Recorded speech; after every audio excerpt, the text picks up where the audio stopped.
Olá, bem-vindo ao canal da Faeste Academia para mais uma videoaula. Desta feita vamos trabalhar a lição de número 13, que tem como título ou tema Resistindo às sutilezas de Satanás. Chegamos à última lição do terceiro trimestre de 2022, com a graça de nosso Senhor e Salvador Jesus Cristo. Trabalhamos todas as lições aqui no canal da Faeste Academia. Você pode ter acesso à playlist aí no nosso canal da Faeste Academia. Divulgue o nosso canal, deixa teu like, comente, compartilha nas suas redes sociais para que mais pessoas sejam alcançadas através da exposição da Palavra de Deus, através das lições bíblicas publicadas pela CPAD, Casa Publicadora das Assembleias de Deus. Nós somos da Faeste Academia, uma escola de educação teológica aqui do estado de Santa Catarina, Brasil. Nós temos cursos básico e médio de teologia, curso livre, a arte de pregar, e estamos preparando mais novidades para abençoar a vida de todos os inscritos do canal da Faeste Academia. Você pode acessar maiores informações sobre nossos cursos de teologia aqui na descrição deste vídeo, onde você vai encontrar um link. E nós estamos neste momento com uma promoção imperdível, um desconto que não vai durar muito. Você deve aproveitar agora para ter um desconto e acessar os nossos cursos online. A nossa plataforma de ensino online está disponível para você cursar curso básico de teologia. Lembrando que a Faeste Academia é reconhecida pela CIADESCP, Convenção das Assembleias de Deus do Estado de Santa Catarina e Sudoeste do Paraná. E nós já formamos mais de 5.000 alunos em todo o estado de Santa Catarina e Sudoeste do Paraná e em outras partes do Brasil também. Nossa escola já tem mais de 15 anos de atuação ininterrupta. E os nossos professores são pastores das Assembleias de Deus, homens que têm uma formação acadêmica, bacharelado em teologia, pós-graduação em teologia, e estão servindo no reino de Deus, ensinando a palavra do Senhor. Muito bem, essa lição de número 13, Resistindo às sutilezas de Satanás, tem o texto áureo que está escrito assim: Sujeitai-vos, pois, a Deus, resisti ao diabo e ele fugirá de vós. Carta de Tiago, capítulo 4, versículo 7. A verdade prática vai dizer: a submissão a Deus é a forma mais poderosa de resistir ao diabo. A leitura bíblica em classe encontra-se na carta escrita por Tiago, capítulo 4, versículos de 4 a 10.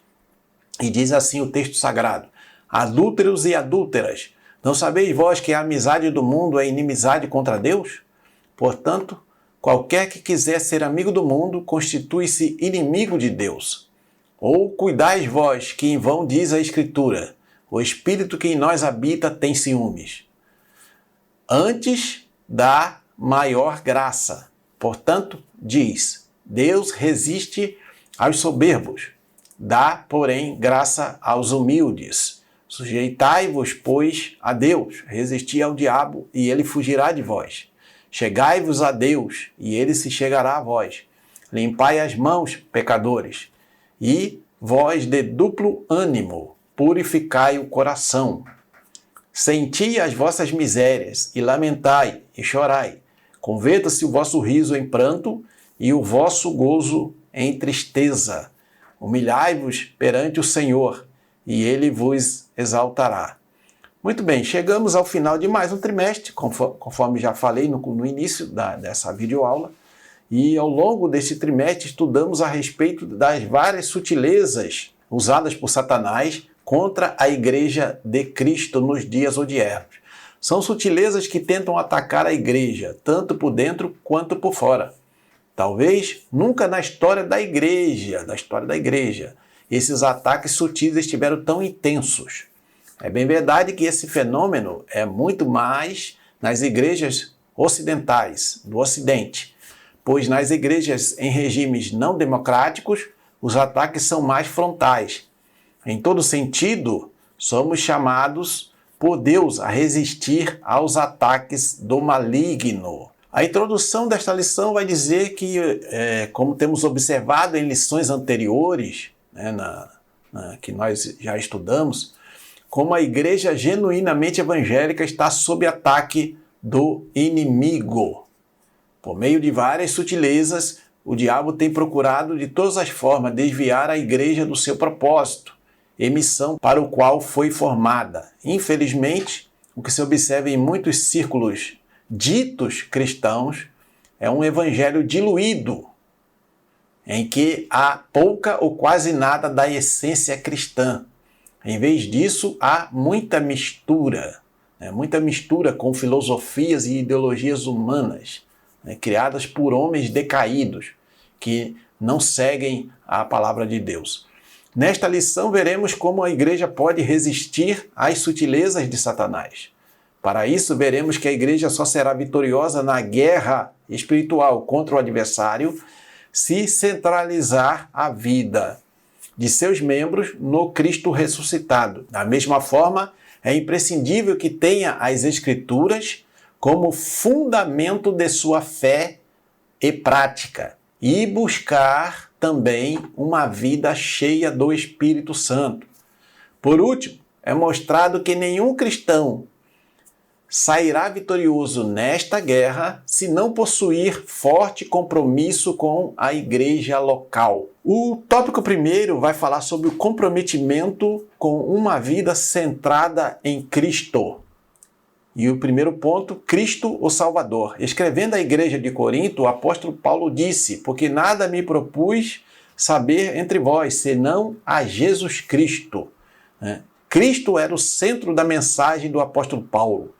Da mesma forma, Pedro disse, e em nenhum outro há salvação, quer dizer, nenhum outro nome, só no nome de Cristo Jesus. Atos 4:12. Cristo também era o centro da mensagem do apóstolo Pedro. Cristo era o centro da mensagem apostólica de todos os cristãos. Como está lá em Atos 8:5. Filipe, descendo a cidade de Samaria, pregava a Cristo para os samaritanos. As Escrituras são bem claras, não há outro Salvador fora de Jesus Cristo, não há exceções. Quando o cristão ou igreja esfria ou se afasta da fé, Cristo é logo tirado do centro. Outras formas de culto, filosofias e ideologias passam a ganhar espaço quando Cristo deixa de ser o centro da vida. Então, uma sutileza de Satanás contra a igreja do Senhor Jesus Cristo nos dias atuais é tirar Cristo do centro da mensagem, do centro do culto. Nós devemos prestar a Deus um culto cristocêntrico. Nossos louvores precisam ser cristocêntricos. Nossa adoração tem que ser cristocêntrica. Nosso serviço tem que ser cristocêntrico, ou seja, Cristo sempre no centro de tudo que nós falamos e de tudo que nós praticamos. Porque o Senhor Jesus Cristo é o centro da mensagem cristã, a mensagem do Evangelho verdadeiro. Outro ponto, ponto 2, Cristo o Senhor. Se por um lado a igreja não deve esquecer-se de proclamar Cristo como o único Salvador, por outro lado, jamais deve esquecer-se de que Ele é o único Senhor. Atos 2:36. Quem recebe a Cristo como Salvador deve andar na fé, tendo ele, a Cristo, como Senhor. Ser discípulo de Cristo é tê-lo como Senhor. Colossenses capítulo 2, versículo 6. Receber Cristo como Salvador, mas não andar nele, isto é, de acordo com o seu ensino, é negar seu senhorio. Ou seja, uma das sutilezas de Satanás também é fazer com que o ser humano hoje acredite que possa aceitar a Jesus Cristo como seu Salvador, mas que não precisa necessariamente segui-lo como Senhor, ou seja, aquele que controla, né, a nossa vida, aquele que direciona a nossa vida. Na verdade, isso está totalmente errado. À luz das Escrituras Sagradas, temos que aceitar Jesus como Salvador e também segui-lo como Senhor da nossa vida. Aquele que controla a nossa vida, aquele que manda em nós, aquele que determina aquilo que devemos fazer, pensar, seguir. Cristo é o nosso Senhor, a nossa vida pertence a Ele. Não podemos aceitar essa sutileza do adversário, né, e achar que podemos ser donos do nosso próprio nariz. Isso não pode acontecer na vida de um cristão verdadeiro, um cristão salvo, convertido ao Senhor Jesus Cristo. O tópico 2 vai falar o comprometimento com as Escrituras. Ponto 1, Bíblia, a revelação de Deus. Vez por outra, vemos falsos mestres questionando a autoridade das Escrituras e sua atualidade. Final do século XIX, início do século XX, surgiu um movimento muito forte chamado liberalismo teológico, onde eles tentavam, ou tentaram, e até hoje ainda tem um remanescente desses liberais teológicos, tentando tirar todo o sobrenatural da Bíblia, todos os milagres de Cristo, dizendo que aquilo ali não aconteceu de verdade, eram apenas simbolismos. Né? Então, eles conseguiram influenciar muitas igrejas locais, muitas denominações. Infelizmente, essas denominações hoje já não significam muita coisa no cenário cristão ocidental, porque aceitaram as ideias do liberalismo teológico. Mas nós que somos cristãos salvos em Cristo Jesus, cremos na palavra de Deus como a revelação de Deus, não aceitamos que o sobrenatural, os milagres sejam retirados ou minimizados das Escrituras Sagradas. Um outro ponto também é que a Bíblia, o ponto 2, a Bíblia é a nossa regra de fé e conduta. Quando a Bíblia deixa de ser a revelação de Deus para nós, então ela também deixa de ser a nossa regra de conduta e fé. Ou seja, não seguimos mais apenas o que a Bíblia ensina. Tentamos seguir também outras normas, outras diretrizes seculares, geralmente criadas por pessoas não cristãs, por pessoas que não conhecem a Deus, que não têm uma comunhão com a palavra de Deus. Não são pessoas que são usadas pelo Espírito Santo, são pessoas mundanas, com as suas vãs filosofias e tentam emplacar os seus ensinos e para pelo menos competir com os princípios e ensinos da palavra de Deus. Mas o cristão salvo, genuinamente salvo, convertido, nascido de novo, ele segue apenas e tão somente os princípios e os ensinos das Escrituras Sagradas, da palavra de Deus. Então, nós cremos que a palavra de Deus, a Bíblia Sagrada, foi uma revelação que Deus deu pelo Espírito Santo a homens santos separados para escrevê-la, para registrá-la, e que a Bíblia é a palavra de Deus e não que a Bíblia contém a palavra de Deus. Nós cremos que a Bíblia é a palavra de Deus, inspirada, inerrante, infalível. Cremos na inspiração plenária e verbal das Escrituras Sagradas.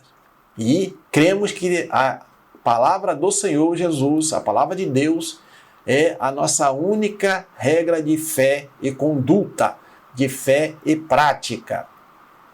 Estamos chegando ao tópico 3 e antes de trabalharmos o tópico 3, se você está sendo abençoado ou abençoada por essa videoaula, não esqueça de deixar o seu like, de comentar o que você está achando, o que você achou desse trimestre e também compartilhar essa videoaula nas suas redes sociais para que mais irmãos, mais irmãs, mais pessoas sejam alcançadas com o ensinamento da palavra de Deus. E não esqueça, aqui na nossa descrição dessa videoaula, no link para maiores informações sobre nossos cursos básico e médio de teologia da FAEST Academia, uma plataforma online com mais de 15 anos de experiência, já formamos mais de 5.000 alunos.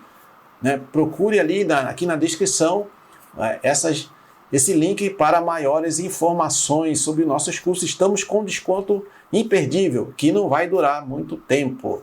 Tópico 3 tem como título: Comprometidos com uma vida cheia do Espírito.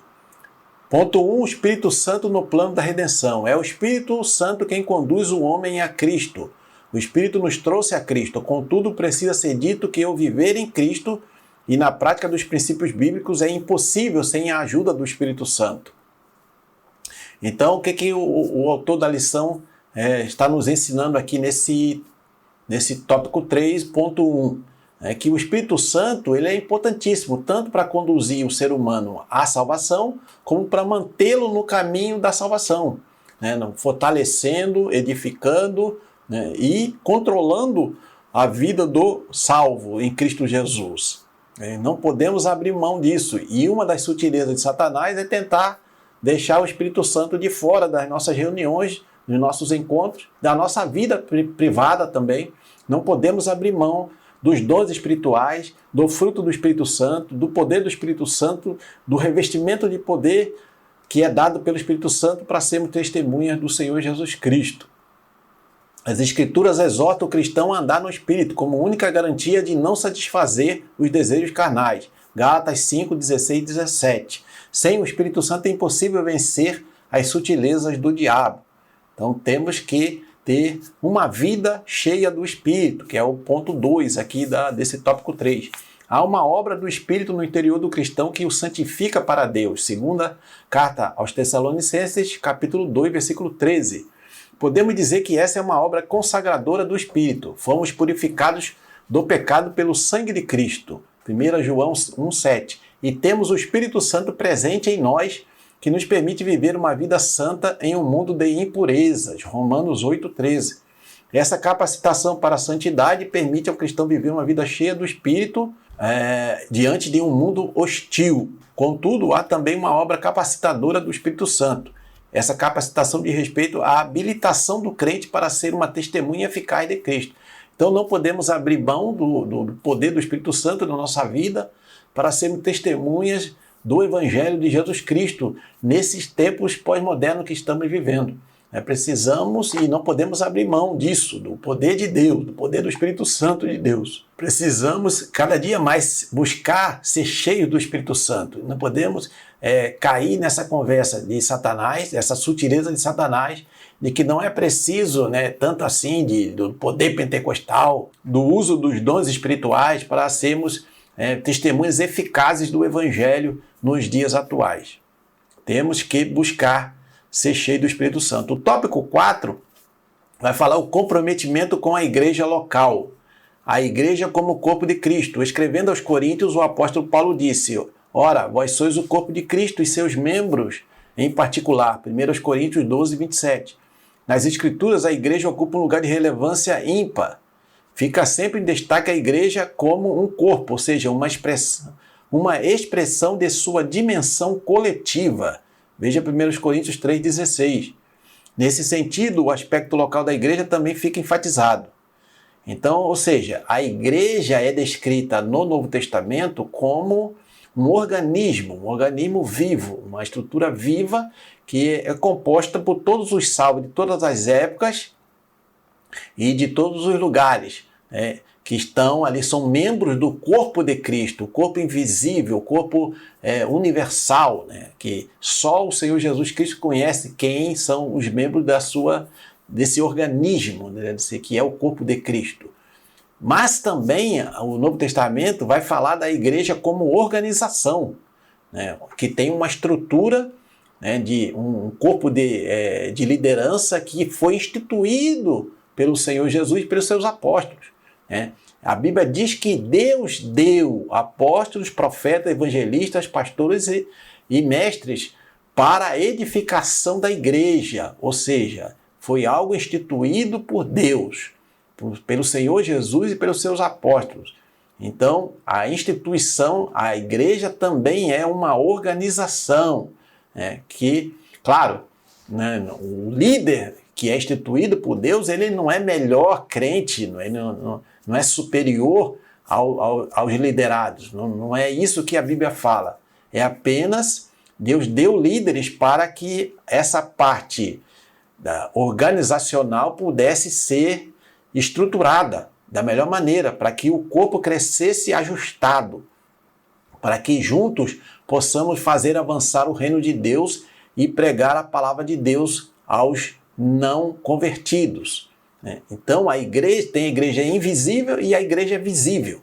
A igreja invisível é o corpo de Cristo, o corpo místico de Cristo, e a igreja visível são as comunidades locais de fé, onde os cristãos se reúnem para adorar a Deus, para cultuar a Deus, para pregar a palavra de Deus, pregar a salvação em Jesus Cristo aos não convertidos.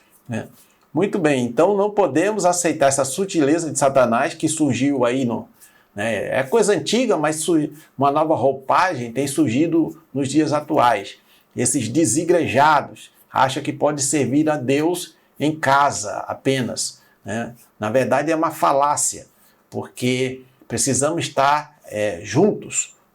Um corpo são membros, todos participam do mesmo corpo. Não podemos ficar isolados.